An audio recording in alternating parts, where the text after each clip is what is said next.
Hello. Hello, hello, hello. Welcome to the Bailey View. Yeah, it's been a minute. it's been 2 years since we started this thing, and at least 1 year since we put some more content on. Clearly, I am only one half of the Bailey View, the Lisa half. Hello. And yeah, we just things changed. We had different priorities, and I don't mean priorities from the Bailey View. I mean priorities from one another. Like our priorities weren't always the same.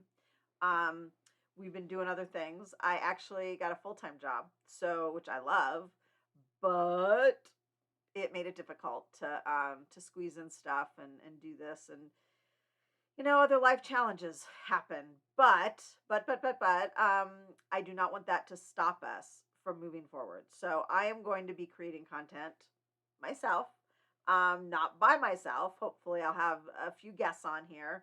I am looking at you, my friends from No Racism in Schools, MassLib, More Than a Hashtag, other friends from Surge Las Vegas, showing up for racial justice, of which I am the lead of. So hopefully, we can get some folks of all kinds of varieties on here talking about their anti-racism journey and kind of what us white folks might need to know about more, how what we've done that's been good, what we've done that hasn't been so good. I will tell you all, I have a Karen story. That Karen is me. I know, mind blown, right? It was horrible. It wasn't the most horrible Karen story on the planet. However, I was called a Karen. And I have to look in the mirror and say, how did that happen? And the cold hard truth is,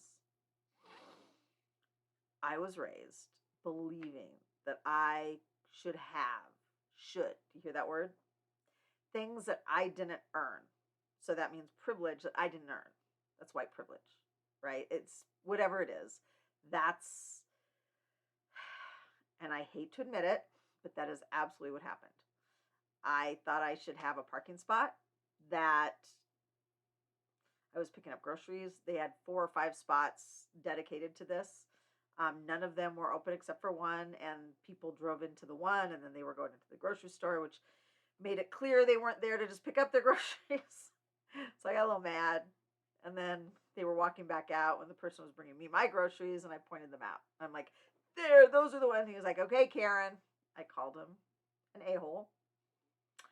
Um, I'm not proud of it. I'm not. I'm really not. This is an opportunity to learn from me and share with you all that I've been doing this work for 30 years, and that just happened 24 hours ago.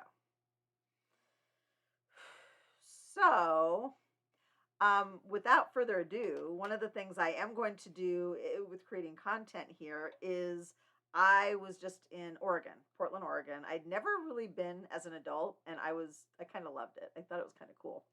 But this anti-racism journal I found at Powell Bookstore. For those of you that have been there, know what I'm talking about. It's pretty spectacular.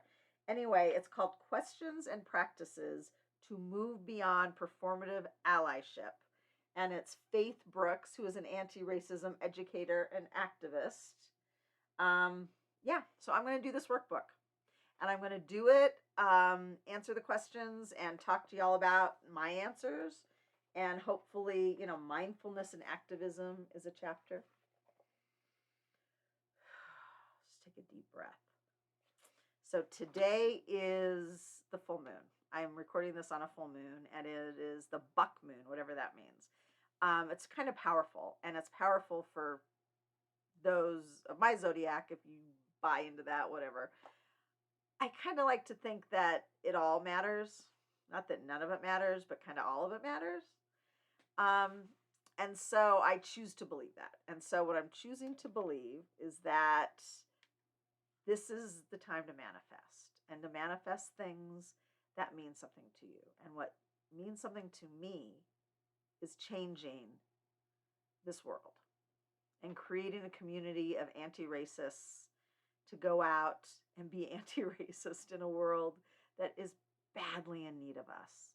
And do it with love, right? Do it with love and understanding and compassion and relationship building and everything. I mean, this is my family behind me. They matter. It's not just that Black Lives Matter, because they do. George Floyd behind me there. Um, I do this stuff very, very, very much because it's personal.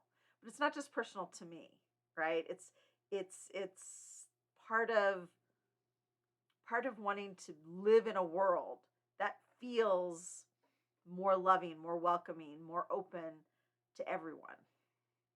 And as my shirt says, change starts with me. I don't know if you can read that or if it's backwards. Because it does. And I'm really hoping that y'all will interact with me. I'm really hoping that you'll send me emails, you'll comment on the video, you'll come on and be my guest, and that we'll work through this thing. We'll figure it out.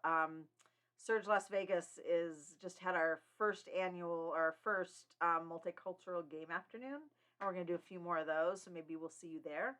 Maybe my friends from that that are helping us will come on the Bailey View, and we'll talk about why this is necessary and how cultural competence, is learned. And Maya Angelou, love her. She always said, when you know better, do better. I'm completely, that's not a direct quote. I can't pretend I know exactly because I always get it wrong. But everyone's doing the best they can. When you know better, do better. And so I'm hoping to help us all, myself included, do better and just be better ancestors and move through the world with more love and understanding and affection for one another and realize that we're all in this together. All of us. And boy, don't we need that. All right. Big hugs. Till we meet again. Hopefully it'll just be a couple of days. I promise I will not leave you hanging for another year. And please subscribe. Please, please, please. Put that little button. Boom, boom, boom. Subscribe. Thanks all. And let me know what you think, what kinds of things you want to talk about, questions you have, problems. Have you ever been called a Karen? We're going to unpack that. Happy to help. Okay, that's it. Mwah. Ciao. Until next time. When you can't be anything, be kind. When you can be anything, you might as well be kind and be an anti-racist. Okay, bye.